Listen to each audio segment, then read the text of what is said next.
confirm the meeting is live streamed, and just a reminder to turn off mobile phones. And we'll see how we go, but we might take a break at 3:30, but just depending on where we're at the agenda. So let's let that be a bit fluid.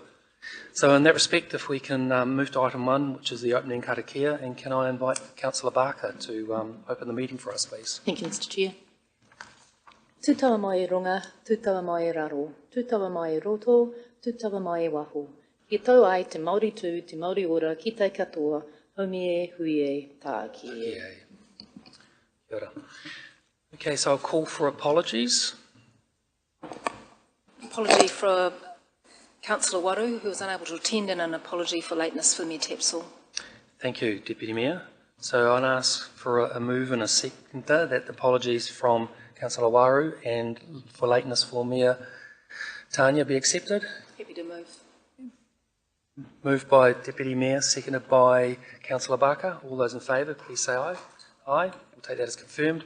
Item 3, declarations of interest. Just calling for any declarations of interest, anything new that's not previously recorded in the pecuniary interest register. If there are none, we can move to item 4, which is just urgent items. So just want to raise that the item proposed risk appetite settings in a report brought by myself as chair as set out in Standing Order 9.12. This item was not on the agenda because the risk appetite settings was still being worked on by myself and management and was not complete in time for the release of the agenda. The item can't be delayed because it allows staff to have confidence in Council's risk appetite to carry out enterprise risk management reporting before the next meeting, at which stage it's likely to be in the early part of the first quarter of 2025. By receiving this report now, we'll provide the required direction for officers and not delay the work. And in that respect, we don't need to take this item right now, but that we can deal with it when we get to the enterprise risk management report. So can I ask for a mover and a seconder that the item proposed risk appetite settings be dealt with at this meeting? Moved by Councillor Barker, seconded by Councillor Wang. All those in favour, please say aye. Aye, we'll take that as confirmed. Okay, item 5, so that's the minutes of our meeting on the 2nd of August. So can I ask for a mover and seconder that the minutes of the Audit and Risk Committee meeting held 2 August 2024 be confirmed as a true and correct record? Councillor Barker, seconded by the Deputy Mayor. All those in favour, please say aye. Aye, I'll take those as confirmed. Item 6, there are no presentations, so we can move to item 7, which is the work programme. So I'll ask for a mover and a seconder that the report work programme be received. Moved by Councillor Wang, seconded by the Deputy Mayor. All those in favour, please say aye. That's confirmed. The work programme is set out on page 17. I don't think there's any particular need to go through the detail, and one of the things I've talked with the CE is that we'll do some work between now and the next meeting to refresh the work programme. So there's a number of items that are outstanding actions which will come through in subsequent meetings. Unless there's staff who want to comment or there's any questions, we'll take the item as confirmed. No, there's no questions. So in that case, we can move to item 7.2. So on page 19, can I have a mover and a seconder that the report actions register be received? Moved by Councillor Wang, seconded by Councillor Barker. All those in favour, please say aye. Aye. That is confirmed. So can I ask staff, is that you agree to take us through those items? Thank you, Chair. And just for clarity, would you like me to run through each one by one, or would you like us to take questions? Let's just quickly run through them, because I think that just really helps clarifying which ones we can close and also which ones will be brought forward to the future meeting so we can make sure we capture them. Yep. Right. So just reiterating again, sorry, that the actions that were closed off in the last meeting and that are still ongoing are on this work program, with previous closed actions removed from this actions register. So Just wanting to work through it from the top. The first one with the A&R draft work program, that has been actioned, but it's yet to be brought to the committee. That is investigate developing and funding an internal audit program. It's asked that the delegations policy be moved forward from March to November to be discussed with the Deputy Mayor following the meeting. So I think in that regard, just with respect to all the changes, we've deferred that item, but that's likely to be an item that comes to the meeting early in the new year. Yep. Getting nods on the CE, thank you.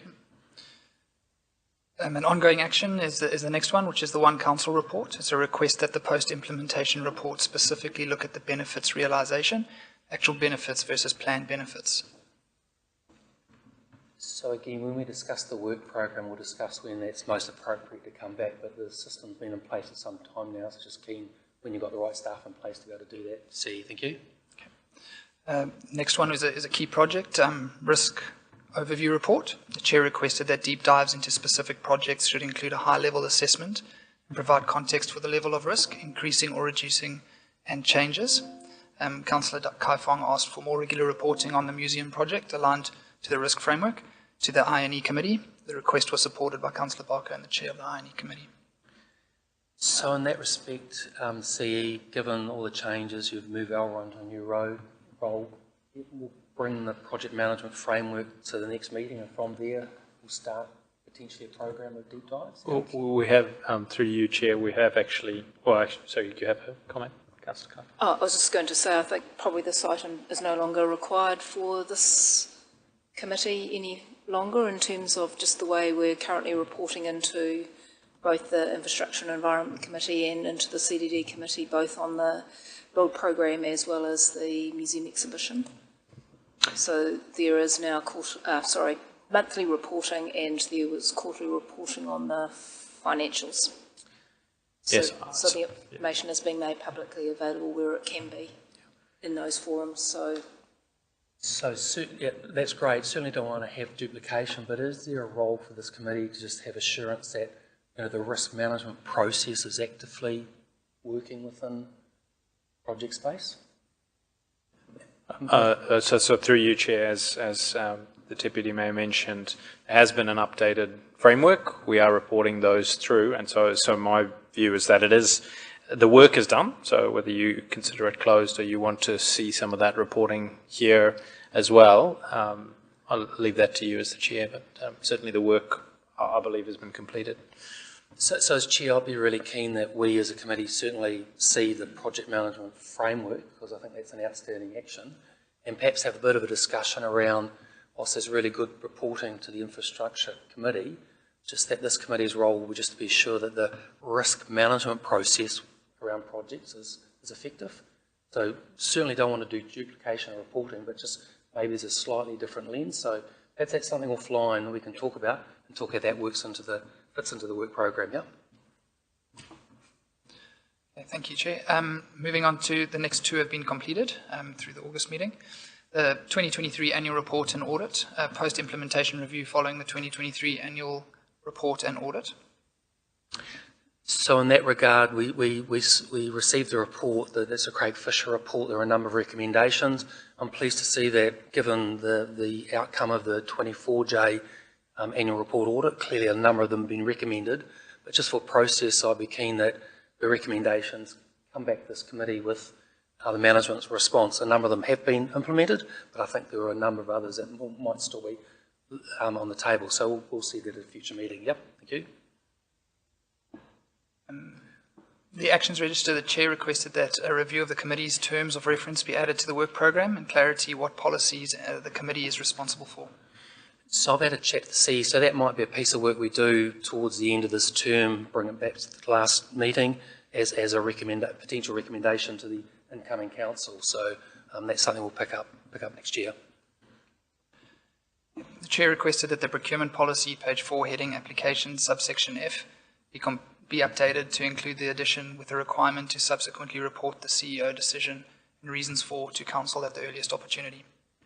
So I think that is an item that can be closed off. That was just a tweak to the policy. So if that tweak has been done, then we can close that off. Yep. Next item is quarterly Treasury reporting to be brought to the committee. That is now in place and the new template, so I think we can close that item off. Enterprise risk report, project management framework to be brought to the next committee meeting. So that's what we discussed before, so we'll pick that up next time. Thank you.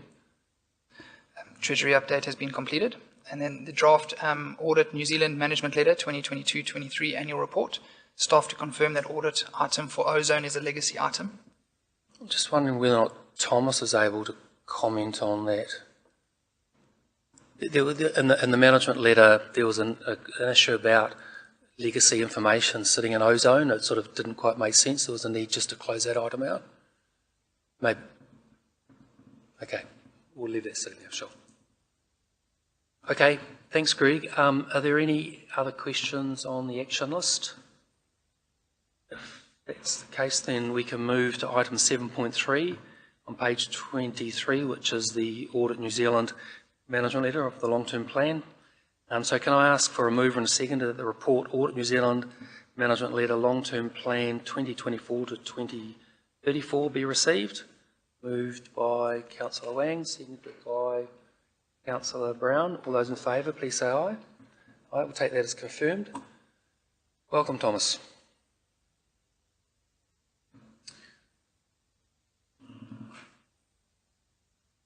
Thank you, Chair, and good afternoon, councillors. No presentation, just happy to briefly give you an overview. The long-term plan, as you will recall, was a project that was managed across a 9-month period from approximately September 2023 with the adoption through to June 2024. And really kicked off in earnest probably around November, December, working towards the draft LTP that went out for consultation through the document and a full audit of it. So audit was very active with regards to that process and have produced their normal timely management letter with regards to a number of recommendations, and I think from a staff perspective it's very pleasing that there is very little critique that needs to be amended, and overall I think both staff and the auditors were very happy of how it progressed in light of we were probably only one of a third of all councils in New Zealand that adopted in that time period. Yeah, hey, thanks, Thomas. And the auditors do note there that a complimentary of council staff with respect to the detailed project plan, which enabled the LTP to be completed on time and meet the key deadlines. And unfortunately, audit director and manager were unable to attend the meeting. But my read of the report is just some, I guess, best practice improvement suggestions in the recommendations. None of them, and that's a focus which Thomas, you've said that's something staff will go away and have a look at and look for improvement in the next one, which I'm not sure how many sleeps away the next one is, but will come around too soon. I guess the next one is 18 months away when you start thinking about the time. I think the recommendations is one is the CFO needs to become a little bit of a better storyteller rather than facts with regards to the narrative of the financial strategy, maybe less factual and more of a story. And with regards to the asset management plans, that is a continual moving target that always is focusing on improvement. So nothing new in that space with regards to our focus and continual improvement into both our infrastructure strategy and our asset management planning. Yeah, no, thanks, Thomas. It'd be really useful. So one bit of feedback I've been given to auditors, can they point to perhaps best in class in the sector, sort of see what others have done in the space to sort of go away and have a look at in terms of potentially stealing ideas in terms of some of the good ways that, as you say, the story has been told. Are there questions for Thomas with respect to this item? If not, we can move to the next item. Thanks, Thomas. So in that respect, we're now on page 38, so that's the Enterprise Risk Management Report. So can I have a mover and a seconder that the report, Audit and Risk Committee report for Enterprise Risk Management November 2024 be received? Moved by Councillor Brown, seconded by Committee Member Henderson. All those in favour, please say aye. Aye. That is confirmed. I invite Elron to come and overview the report.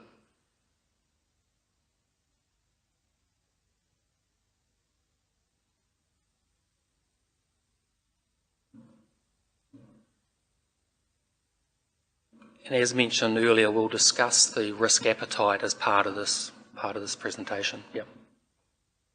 Thank you, Chair. Kia ora, Council. Before we go on to the appetite settings, I'll just take the Enterprise Risk Management Report as read, and I'm happy to answer any questions anybody has. Okay, so you're inviting questions on the detailed report. I'll kick off. So one I'll just be keen a response on is there's a residual extreme risk with respect to find the item. Just be in terms of a vet being available out of hours for animal control. I might have got that wrong. Can you just sort of clarify for the committee as to why that's sitting as a residual extreme risk and the impact or consequence of that? Absolutely, Chair. So the reason that was extreme, that was part of the, if I can just step back. Firstly, we've had some movements with staff as part of the reset, and there are a number of risks actually that have come onto this particular report that are more operational in nature rather than enterprise, and this kind of falls into that category. So I just wanted to say like that first. I had a conversation with JP and the manager, and we'll resolve that going forward. The reason for it being marked as residual extreme was because there was felt that there would be, based on our scoring matrix, that there would be a higher likelihood of the event occurring. And although the mitigations that were in place at the time brought the consequence level down slightly, it still came out as extreme. Since that has been reported, there are further mitigations in place, and the residual score has come down significantly, so that will be reflected in future reports. Okay, so at the time this report was prepared, it was deemed to be extreme, but work's been done in terms of mitigations to reduce that, so effectively that's not the case now, yeah? That's right, yeah. Cool, thank you. And in terms of new risks, organisation security is a new risk. I'm presumably that risk was there, but events have occurred which have raised the ante on that, if that's the right terminology to use? Yeah, absolutely. And this is another one that was probably more operational. I'd expect at an enterprise level to talk about more, our risks, to talk more about how we manage risks as an organisation as opposed to down to a specific facility. But you're absolutely right, Chair. That was why it ended up on there, because of recent events, okay. Concerns around security. It was felt appropriate to actually increase the visibility around that. Okay, thank you. Before we move on to the risk appetite presentation, are there other questions of Elrond in terms of the report itself? Joe?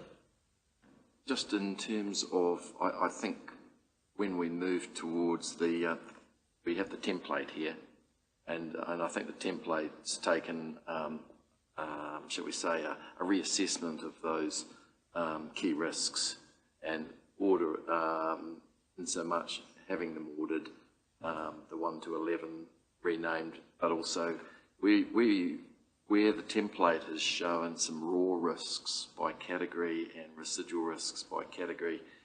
Can I ask, is this the first cut draft, but these will be sort of finalised once we've done the risk appetite assessment? Am I correct in reading this the right way? Sorry, through you, Chair, and just for clarity for the committee, you're referring to the proposed new draft template of how we'll report going forward, is that correct? Pull it up on screen, Yeah. It's not in our papers, Yeah, so maybe we just give the fine. context So to council. have a visual aid for that, so just for the benefit of the committee.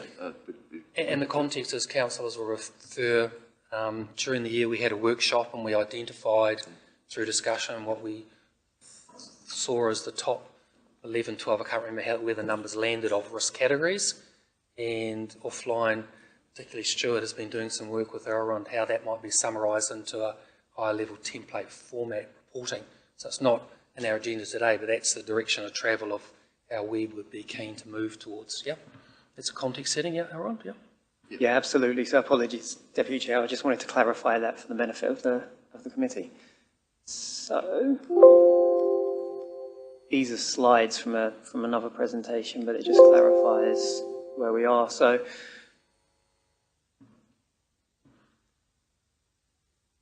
this is the proposed reporting template going forward that the Deputy Chair is referring to. And what it does, it effectively takes all of the risks that sit under each of the new categories, sums them up into their root causes, scores them, and then summarizes the actions as around those. In answer to your actual question, yep, this is very, very draft. Yep. It's based on, you know, how we would currently calculate those wrong residual risks. But again, if we are going to take this forward, then a little bit like the rest of the framework, we would come to an agreement as to exactly what the committee would want to see, and those, you know, the process we go through for scoring those. And if I could just add that what we're trying to achieve here for council and for governors is to give us something very simple, one-page ability to gauge the wind, gauge the strength of the wind, and timing, to get a feel for the underlying risks that are going to make you sleep less at night, together with CEO. And that's what this template's going to set out to achieve.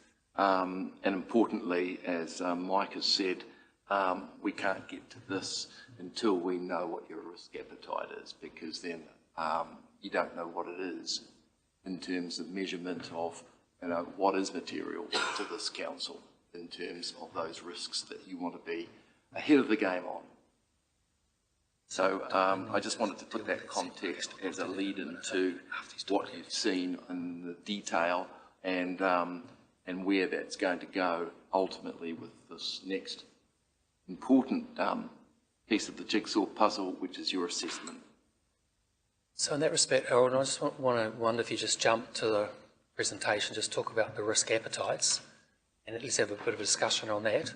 And then I just wouldn't mind you putting up the consequence table, just so that the councillors, committee members can see the current assumptions that sit in there. Yep, over to you. Yep. Absolutely, thank you, Chair. And if you'll just bear with me, I'm going to ask my colleague Robert to do some gymnastics through this process. So we'll be moving through different presentations to get those views. So what we have here, so these are risk appetite categories. So it's one of the things that we take into account when we're actually scoring our risks.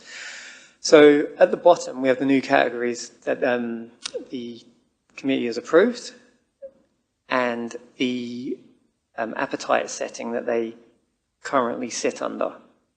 So I believe the desire was just to review these and have a conversation around if the committee had any views on the appropriateness of these, or if they wanted us to consider perhaps making any adjustments. So I think C just wants to say a few words before we just have a bit of a round table. Yeah, thank you, Chair. And look, I was quite keen to have the first go at this and indicate what I believe the settings are, and reflective of what I've heard from councillors over my time here. But it would be quite useful to have your feedback on this, so that we walk away with settings that reflect what this committee feels are appropriate for council, because that can then factor into the assessments and the advice that we give to council, and categorise it according to what your risk appetites are for these different risks, and therefore calibrate our advice to you in our papers accordingly.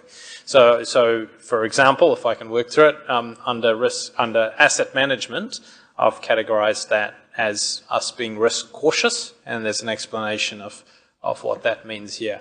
You might, through this discussion, say to me that actually you are risk receptive or risk open in that category, and that discussion will help enable me understand what kind of options I bring to you when we're talking about asset management challenges and risks.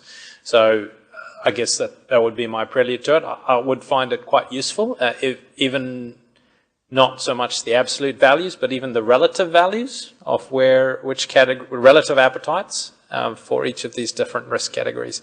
And appreciating this as general, you might have specific risks in stakeholder and relationship and reputation management, where you would say you're risk averse, but these are commentaries on the category in general. So with that, maybe look forward to your comments that will help us with some direction.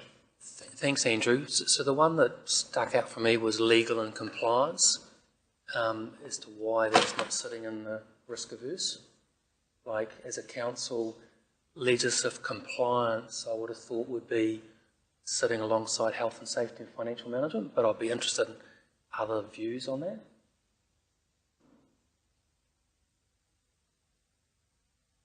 It's interesting. I mean, when you look at the things that you have to do, and if you don't, you know, it's people are going to lose their jobs.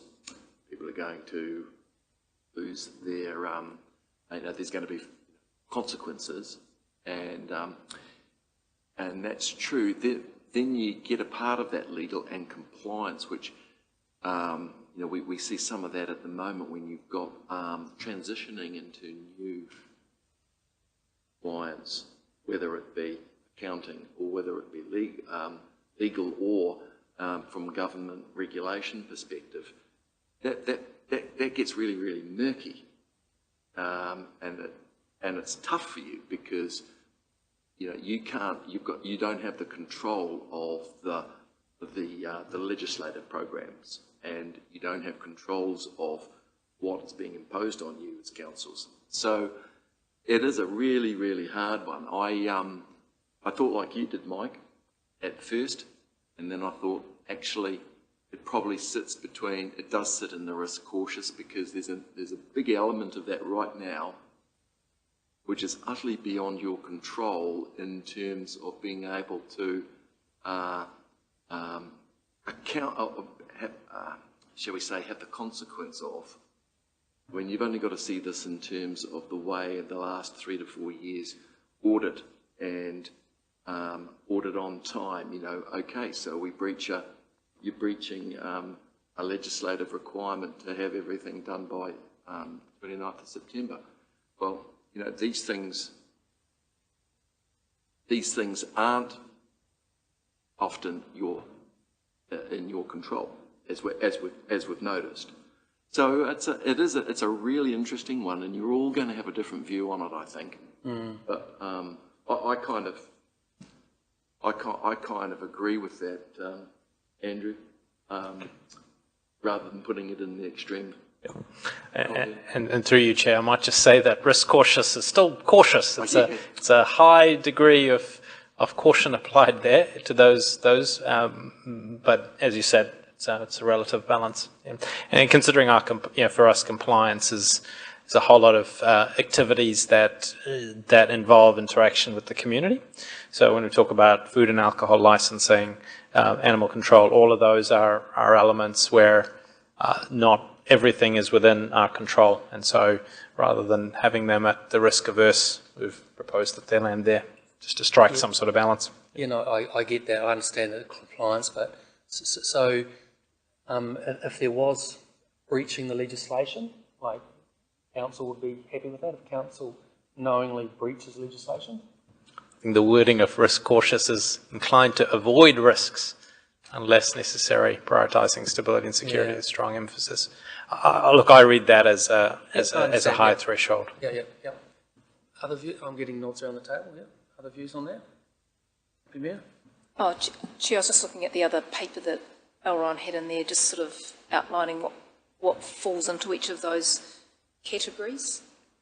And just, I know because we're having this discussion around asset management and halls and depreciation and renewals and things like that. And just wondering, are there different categories of risk associated depending on what the asset is? Because you might be more tolerant to I don't know, what can I find? Something as against some other kind of asset. I would say absolutely, and that's why I said in my comments that that's the consequential crudeness of doing it by category, because they're grouped. On some assets, you're going to be absolutely risk averse, and on other assets, we're going to be risk open. But as it's treated as a category, generally, this is where we propose it sits. Obviously, there's going to be nuances to that, and that's just the default setting. We're obviously going to look at each matter in a bespoke way. But that's the consequential result of grouping things into categories, particularly when there's a huge range within there. Right, capital project delivery. There's some where council has very clearly indicated a much lower risk appetite for deviation on much more minor projects. You might deem that the costs to give you that high level of assurance aren't worth it, and you're more risk open. But as a category, we've placed it as risk neutral. So I guess that's the consequence of the framework. But the bit of these decisions grounded in a comprehensive risk assessment, that allows a scope where you look at a minor capital project to deal with it. You're right, yeah. Elron? Through you, Chair. Also, when we look at the consequence table next, it will give the committee a better idea of, on a case-by-case basis, how we risk assess each individual risk based on the consequence, the perceived consequence of that risk. It does get a little bit technical, but the next table will help kind of identify that. We have certain thresholds of tolerance that sit against each risk, regardless of what category it sits in. Do you want to jump to that and then we'll just come back here and finish it? Because I think that you're right, that's quite a useful sort of context setting, yeah? Yep. Yeah, sure, yep, sure. Just through you, Chair, I only had one that I wondered, and again, if I talk it through... Well, we will come back to it. Oh, okay. Yeah, I just wanted for Aaron to share this consequence table, because that gives a little bit of a context, and then we'll come back to it. Oh, okay. Thanks, Mike. Yep. Thank you, Chair. So just to note that all of these settings are in the comprehensive framework document that has been circulated to the committee, and if anyone would like some clarification on that, I'm happy to, deal with that outside. So, yeah, depending on what, these things, the trick with risk management is, you identify the overall appetites and the overall consequences and likelihoods, and then they get fed into our matrix, and then the scoring comes out the other end. Within that, these are the thresholds, and I'm going to focus on economic because it's the most quantifiable one.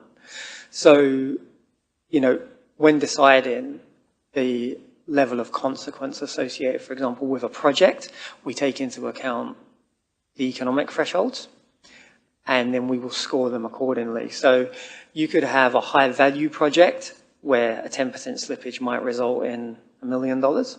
You could have a low value project where a 10% slippage might result in $10,000. So regardless of which appetite setting that particular risk is assigned to, the risk will be scored appropriately based on these thresholds. And I appreciate that can be a little bit technical, but I'm happy to answer any questions around that. So, Elron, so one of the challenges we've got is sort of like capital or balance sheet thresholds and impact on rates. Because I'd suggest that if there was an impact of rates of sort of $999,000, probably wouldn't be moderate in terms of, so whether or not there's a two level of economic or financial impacts, like what I'd call balance sheet or capital impact, and then a sort of a rates, that would be a useful addition. I'm assuming I'm right in my assumption that if there was a $999,000 error rate impact, council wouldn't see that as moderate. It'd be a little bit higher up in the colours. Would be a fair assumption.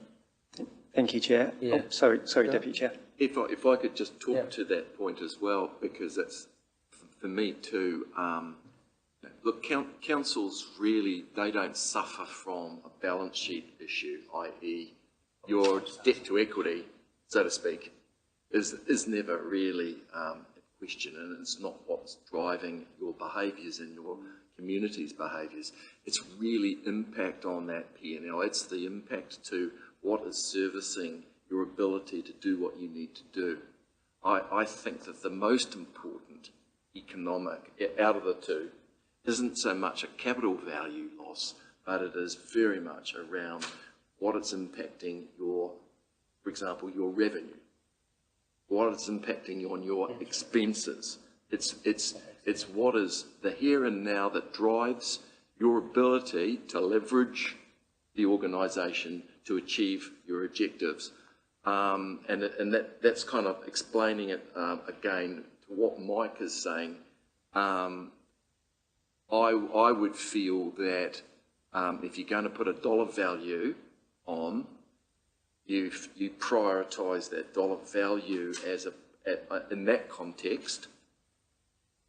If you're only going with one, what Mike's suggesting and what I've seen in the past is two. So values that impact on your revenue statement and values that impact on your balance sheet. So I don't know of anybody that moves their councils these days. I don't see any councils that are concerned about their debt to equity, so to speak, in terms of financial. So maybe that's a useful discussion to take offline, and perhaps we could sort of bring that concept back. So this is sort of like sharing this table, which is pretty key for the committee, and so we'll take questions or discussions now, but I'd be really keen that at the next agenda item it comes back again, give the councillors a chance to have reread it again and looked at it and sort of kick the tyre, so to speak, to make sure committee members are comfortable with where the criteria sits, because that's effectively what management are using to assess and manage risks, and if that's not aligned with what the governance thinks the criteria are, then we could have some problems, yeah. But happy to take other discussion around that in terms of what this all means and whether it makes sense or...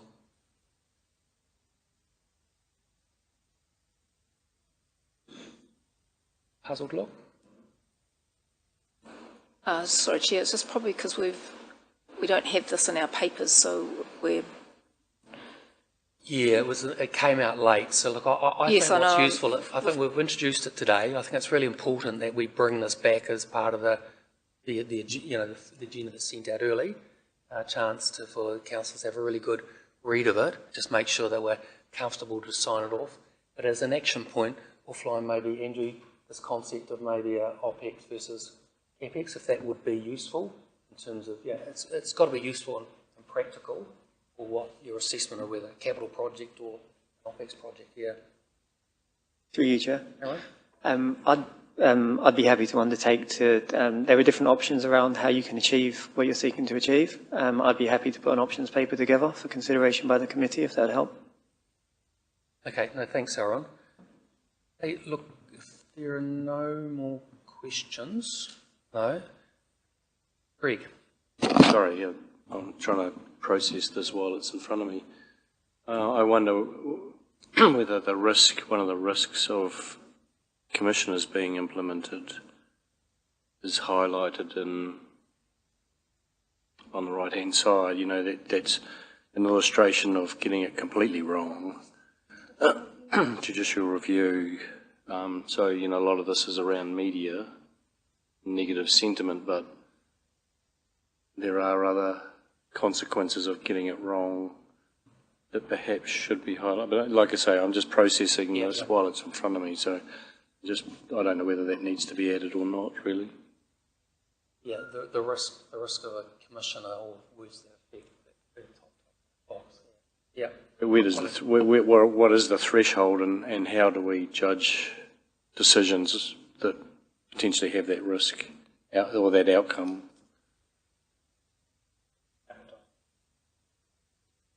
Yeah. Well, that's a reality for some councils, right? So, and we've seen it currently south of us, and we've seen it east of us. So, and how do we add that consequence into a risk matrix, and how does it sit for us? Because that's an external consequences, if you like. It's not necessarily internal. Yeah, it's sort of external loss of confidence, which may result in a decision of that sort of thing. So yeah, that's a useful thought to think about how you might factor that into those levels. Yeah. Okay, so I think this is work in progress. We'll see it again. It's good to get to a point where we all land on the same page in terms of the criteria and the levels. And in that respect, maybe, sorry, jumping around gymnastics here, we just go back to the appetite page. Just in terms of, I think Stuart, you had one other comment on one of the categorisations.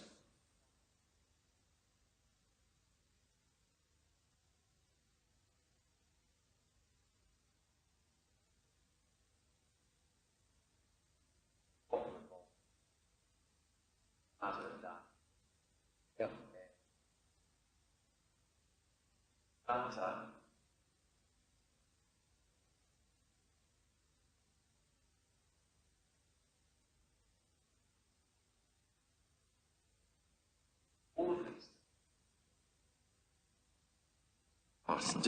Sorry about that. Data is just so important that it's the compromiser of and feeds into just about every other risk. As they say, the old information, bad information gives you bad results, and I think it's I just don't see it as a risk neutral. I see it as more of a risk cautious. Yes, you've got you've absolutely veered towards data integrity, and that feeds into everything around cyber security and information systems, because you get it wrong, and you will not know your consequences until they've occurred, and that's too late. I think we'd probably all agree with you, and I think just to see, maybe that's a downside of we've wrapped cyber security with information systems.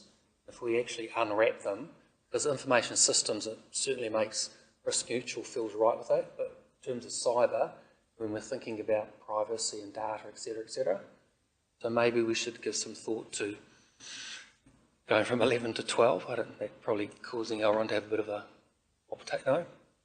Like I do think in terms of from a risk appetite, your risk around cyber is much more cautious than your system developments, and those where the system developments you do want a degree of innovation weighing up things, whereas cyber, when you're talking about privacy, data breaches, etc., I think we would be risk cautious. So I think. Well, it's, as I said at the start, that's the consequence of categories. If you look at service delivery, we might be risk open to a service delivery at the library, but we're not going to be risk open about delivery of clean drinking water. So that's the nature of bundling these together. You know, arguably, if you decouple cybersecurity and information systems shoots to the left and becomes more. We might have a greater risk appetite. So I guess that's the danger. I'm just cautious that these are risk categories that all of the councillors together workshopped. So I'd just be cautious about unbundling them at this point. As I said, when we interpret them, we will be looking issue by issue. So if we do have a cybersecurity information systems issue that is about cybersecurity, we will treat it with the appropriateness of that matter itself. I guess to me, what would be really useful is if you think we've got the relative weighting wrong, right? That's to me more useful discussion from governors to say that actually we've got more risk appetite in asset management than we do in legal and compliance, and so shift that to the left. It's the order rather than, I think, the absolute value to me is useful. But I might leave my comments there. Okay, no, thanks, Andrew. Other comments from Councillor Brown? I hear what the CEO is saying, but I think in this instance, I think we need to be quite clear in what we're saying around cybersecurity particularly. And unbundling that, I think, would be the better move to provide absolute clarity on where we should be sitting in terms of risk management towards that particular category. So I think Stuart is 100% right in raising it, and I'd support the direction that he would Move. Okay, thanks, Councillor Brown. Getting nods in that respect. Are there other comments, questions, discussion points? No, really, it was just to agree with what the CE said before around, because service delivery was one of mine, and of course we got the whole gamut of service delivery, and mine immediately went to water and sewage and all that kind of thing. So that will be taken care of in the other parts of this matrix too, won't it? Yeah, so thank you, that was all. Okay, good discussion. We'll get to see this again when get the framework back on the agenda next time. So we can have another bite of cherry, so you've got some feedback in terms of some potential tweaks to what we've discussed. I think process-wise, I need to ask for a move and a second that the report proposed risk appetite settings be received. So can I have a move for that? Councillor Barker, seconded by the Deputy Mayor. All those in favour, please say aye. Aye. That is confirmed. Thanks, Aaron. Appreciate it. Thank you very much. Chair, thank you, Council.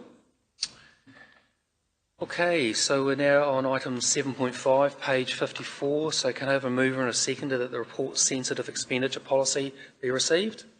Moved by the Mayor, seconded by Councillor Wang. All those in favour, please say aye. I take that as confirmed. So I think David's talking to it.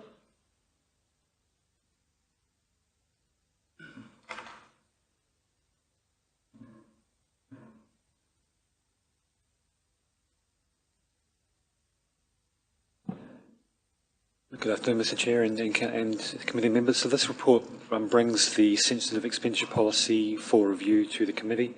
Noting the policy is due for renewal very early next year. We will be reviewing the policy in line with recommendations from the Office of the Auditor General for best practice, but happy to take comments or feedback on the policy as it exists currently. Thanks, David.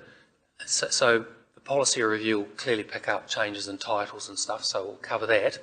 I did look at the OAG guidelines, and one of the things it says is to be really clear where things are excluded, but what the exceptions are. So I know we talk about the council vehicle should not usually be used for private purposes, and in brackets outside of formal employment arrangements. So I think what the guidelines would suggest is say can't be used for private purposes apart from bang, bang, bang. So that's probably a useful change or a recommendation from me of something you might tweak in terms of the review, being much more specific, but I'll be clear on what the exceptions or the process for exceptions are. Yeah? Happy to be a little more precise in that area. Thank you. Other questions or feedback on the policy? Stuart? I had a couple, but one of them I did mention through previously, and that could get taken care of at the review, which is the most appropriate place to do it. As I think you said, it's going to be the early new year that you'll be doing that review. But it was just more in terms of page 61, when we're talking about gifts, and there is a category there of receiving gifts. I think that those 4 bullet points under receiving gifts are actually as appropriate for the granting of gifts as well. So just to tidy that all up into one, as opposed to just having it's about both the receiving and granting. That was it. Councillor Wang? Thank you, Mr Chair. I support your comments before, but that was around the vagueness of the words and tightening it up a little bit. I guess as a general, with the current environment, I know that there have been, looking at central government and other organisations, for example, it's a really more of a public perception issue around certain things that I've seen mentioned in the policy, like the let's just say like Koru Club, for example, that has been, I think, quite highlighted recently in media and stuff like that. So I guess it's more of an organisational reputation, potentially perceived issue, and whether or not is that entire policy absolutely following the AG guidelines, but also if we do tighten it up a little bit more. I guess. I think probably, where specifically would you like it tightened up? So I wasn't clear in terms of the... I would say it's probably more to do with the don't want to specific. Is this not appropriate for discussion in a public arena, given that it relates to the CE and it may be that's what I was thinking. Okay. Yeah. appropriately dealt with? We have an extraordinary council meeting on Monday, and it might be a matter that. That sounds a very sensible way of handling the matter. Thank you. Thank you. Any other questions for David? If not, hey, thank you, David. On that basis, we can move to item 7. Sorry, Chair, just in terms of process for this, so this updated policy will have to be signed off at council rather than at the, because it's a council policy? Isn't the policy just here for our information? There is a review happening. That review, when it's updated, will come back and then we'll recommend it to council. Is that the way it works? I believe this is actually a staff policy for the CE and CFO to approve. Oh, okay, that's right. So it's not a council approve, it's just an update. And okay, so we're on to item 7.6 on page 62. Can I have a mover and a seconder that the report Treasury update September 2024 be received? Moved by Councillor Barker, seconded by the Mayor. All those in favour, please say aye. I will take it confirmed. David. Yeah. Finally worked out how to turn them. I've got a sore neck. On the right. David.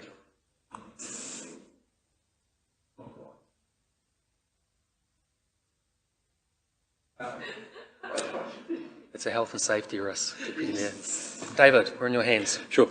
So I'll take the report and attachment largely as read, but I would like to just talk through a number of council's benchmarks and within the report. So we are compliant with our covenants around interest rate risk, with our funding and liquidity risk, and with our foreign exchange risk, but we are showing in the report a temporary breach of counterparty limits, and I wanted to take an opportunity to explain why that's occurred.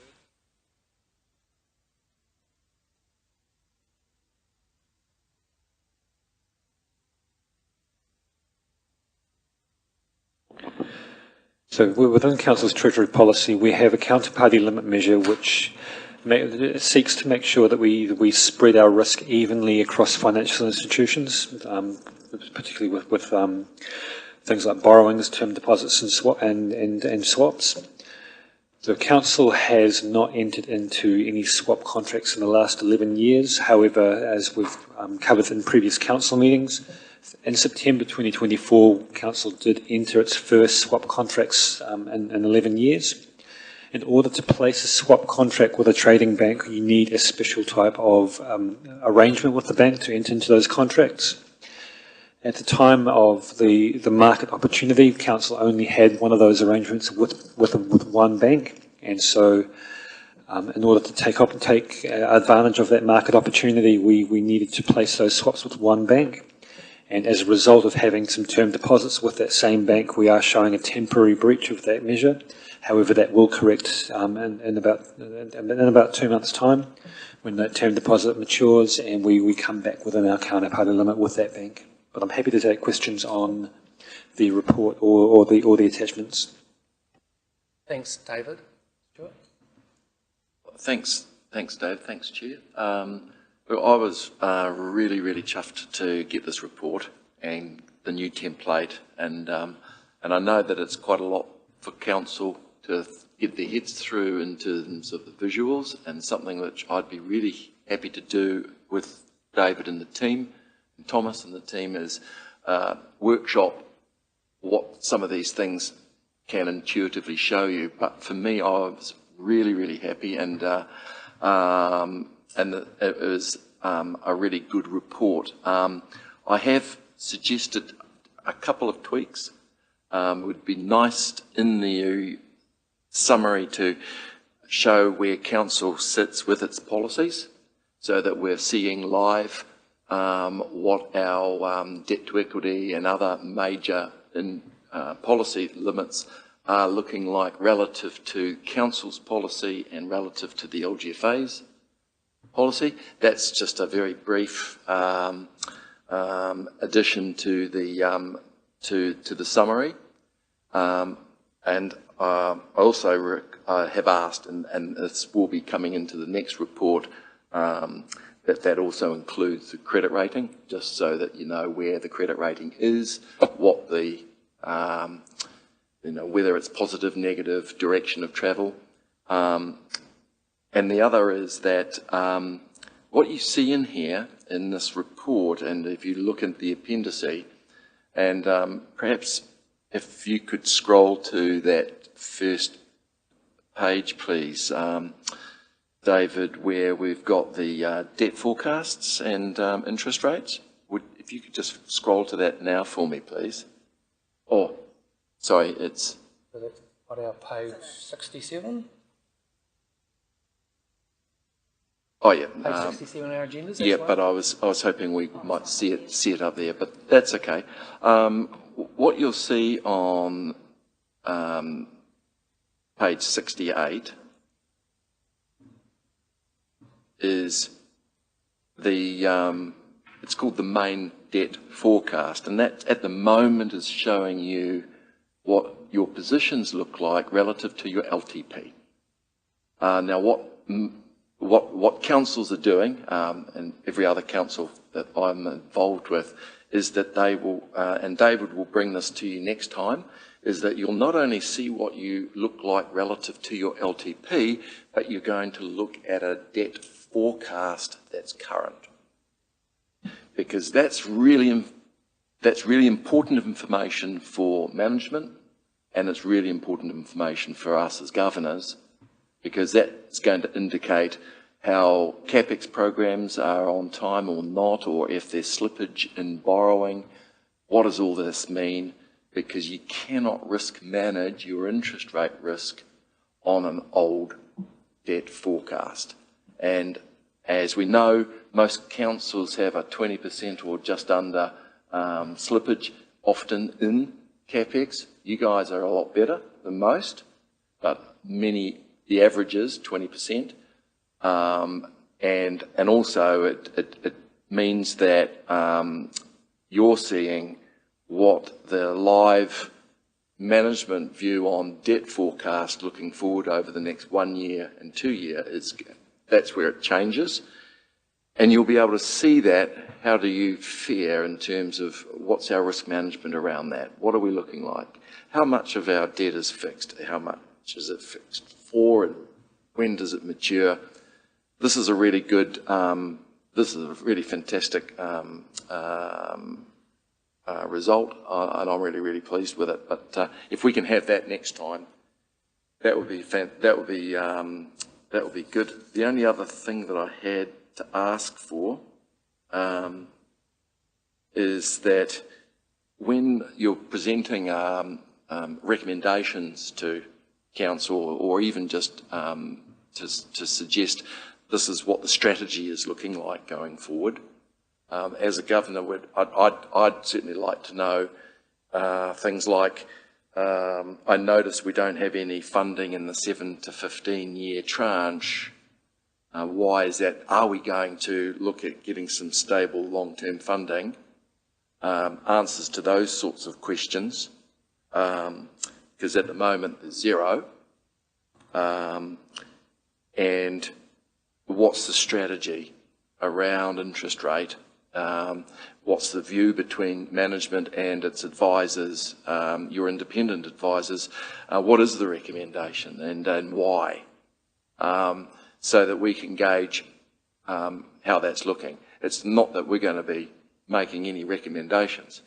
I'd also just say, bloody well done on that, on those 2 swaps. They're excellent. It's locked and loaded for council.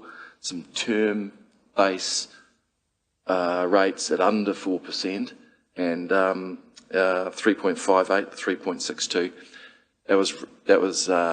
That was really good, and that's for $40 million, which is going a long way to stabilising your cost of funds for that amount of money going forward.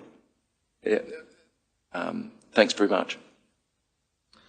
Thanks, Stuart. Are there any other questions for David? If not, thanks very much. Thank you.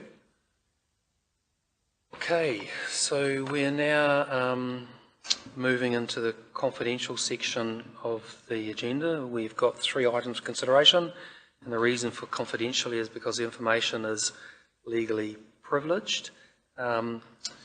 So can I have a mover and seconder that we move into confidential, please? Moved by Councillor Lang, seconded by the Deputy Mayor. All those in favour, please say aye. I will take that as confirmed. Just need to give the team a bit of time to lock the doors and turn off the live feed.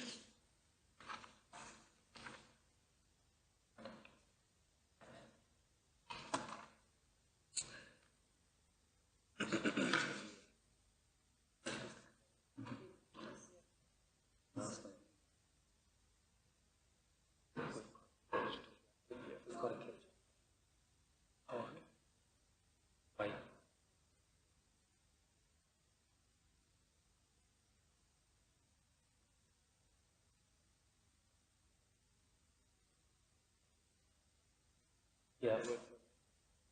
Yep, cool, yep.